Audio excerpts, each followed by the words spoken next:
लोग दो तरह के होते हैं। कुछ लोग होते हैं जो बोलना चाहते हैं, कुछ लोग सुनना चाहते हैं। आपको फैसला करना होगा कि बुद्धिमानी किसमें है। कुछ लोग व्यक्त करना चाहते हैं, कुछ अनुभूति करना चाहते हैं। यह अनुभूति है जो आपके जीवन को बेहतर बनाती है, न कि अभिव्यक्ति। मुझे पता है कि आप फ्रॉइड की संतान हैं, क्योंकि आधुनिक मनोविश्लेषण और मनोरोग विज्ञान ने यहां तक कह दिया है कि आपको व्यक्त करना होगा, वरना आप पागल हो जाएंगे। आप अपना पागलपन व्यक्त करेंगे, यह दुनिया की सबसे बड़ी समस्या है। हर कोई दुनिया में अपना पागलपन व्यक्त करने में व्यस्त है।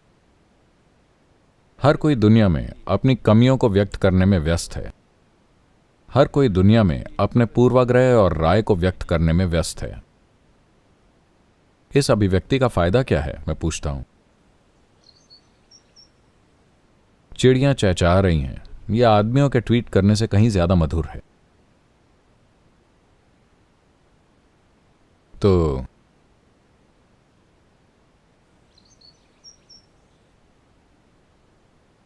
अभिव्यक्ति जीवन को खर्च करने की तरह है। इसको खर्च करना, अनुभूति जीवन को बेहतर बनाना है। आपके लिए यह जीवन बेहतर बनाने के लिए होना चाहिए, खर्च करने के लिए नहीं। मैं चाहता हूं आप इस पर ध्यान दें। जीवन के इस पल में आप बस आराम से बैठिए और उन सभी चीजों को देखिए जिनकी अभिव्यक्ति आपसे हुई है।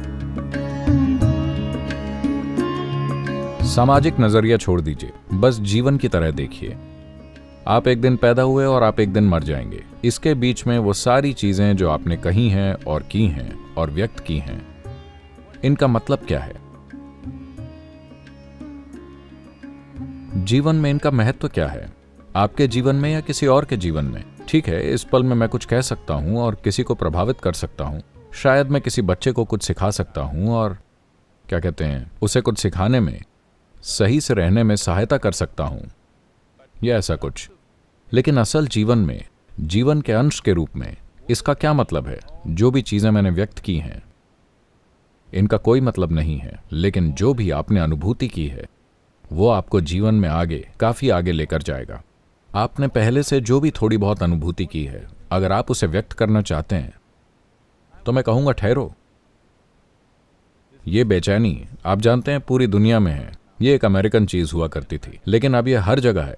हर कोई बेचैन है। इससे पहले कि वो 20 साल के हों, वो चाहते हैं कि उनके जीवन में सब कुछ हो जाए। हर चीज जो आप जीवन में कर सकते हैं वो हो जानी चाहिए, क्योंकि इस चीज की बेचैनी है। एक डर है कि कहीं आप खुद को व्यक्त ना कर पाएं। अभिव्यक्ति के लिए डरने की जरूरत नहीं है, क्योंकि अगर आप अनुभूति की गहराई में जाते हैं तो आपकी अभिव्यक्ति शाब्दिक नहीं, कर्म से नहीं, बल्कि आकाशीय तरीके से होती है। और यही लोग हमेशा जीवित रहते हैं। आज मेरे अनुभव में, अगर मैं बस बैठ जाऊं, मेरे लिए चाहे आदि योगी हों या कृष्ण या बुद्ध या कोई भी योगी जो अपनी भौतिक प्रकृति से परे जिए, वो सब मेरे लिए अभी यहां पर हैं। वो यहां जीवित हैं, वो भूतकाल में नहीं हैं। जब मैं उनके बारे में बोलता हूं, मैं ऐसे बात करता हूं जैसे वो यहीं हैं, क्योंकि वो यहां हैं। जब आप अपने शरीर से काम करते हैं तो ये अस्तित्व में एक तरह के निशान छोड़ता है और ये मिट जाता है। अगर आप अपने मन से शक्तिशाली तरीके से कुछ काम करते हैं तो ये बड़ा निशान छोड़ता है, लेकिन ये कुछ समय बाद मिट जाता है। अगर आप अपनी भौतिक ऊर्जा को विशेष तरीके से गुंजायमान करते हैं तो ये एक बड़ा, बहुत बड़ा निशान छोड़ता है जो बहुत लंबे समय तक रहता है, फिर ये मिट जाता है। अगर आप इससे परे कुछ करते हैं,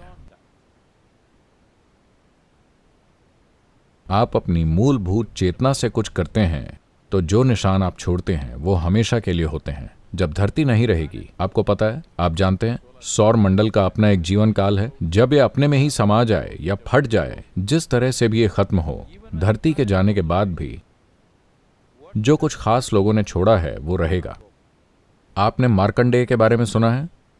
मार्कंडेय सौर मंडल का विनाश होने पर भी जीवित रहे और फिर वापस आए, क्योंकि जो आप अपनी चेतना के साथ करते हैं वो भौतिक चीजों के साथ नहीं मरता है। भौतिक चीजों के मरने का मतलब किसी इंसान के मरने से नहीं है।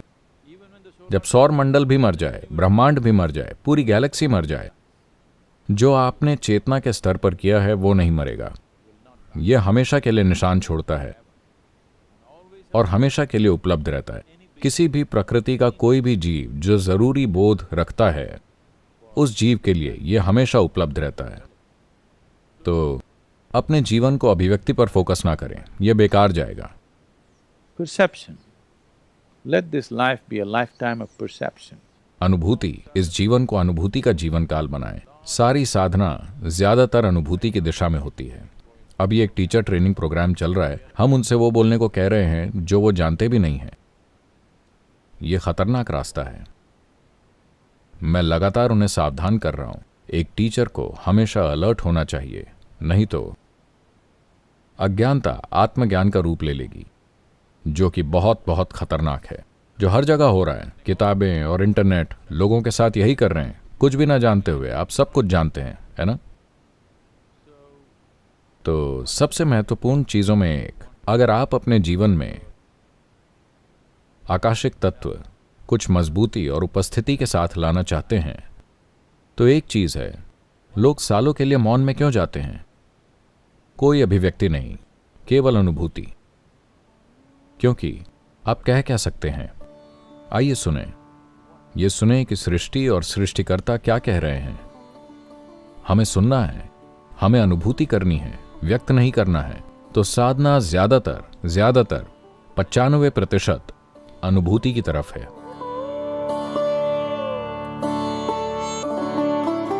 अगर हम इसे अभिव्यक्ति की दिशा में करना चाहें तो हम आसानी से कर सकते हैं, लेकिन लोग हर तरह की कमियों में अभिव्यक्ति पाने लगेंगे जो उनमें है। आप में जो कमियां हैं, बेहतर है कि वो अभिव्यक्त ना हो, क्योंकि इससे आसपास की हर चीज दूषित होती है। मैं ये नहीं कह रहा कि आप गंदे विचार फैलाने जा रहे हैं या गंदी भावनाएं, गंदी ऊर्जा, नहीं। सीमित रहना सबसे बड़ा जहर है।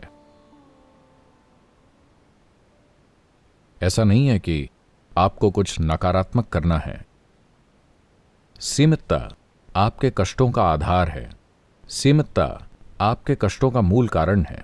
सीमितता जो लोगों ने फैलाई है, विचारों की सीमितता, भावनाओं की सीमितता, अनुभव की सीमितता, सबसे बड़ा जहर है जो लोगों ने निगला है। ये जितना कम बाहर आए उतना ही अच्छा।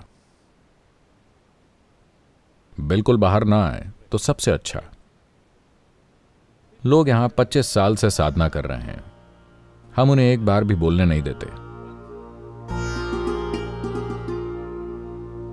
क्योंकि उन्हें व्यक्त नहीं करना है। उन्हें बस अनुभूति को गहरा करना है, लगातार गहरा करते जाना है, क्योंकि आपको जो अनुभूति करनी है वो करोड़ों गुना, हजारों, लाखों, करोड़ों गुना उस चीज से बड़ी है जो आप कभी व्यक्त कर सकते हैं।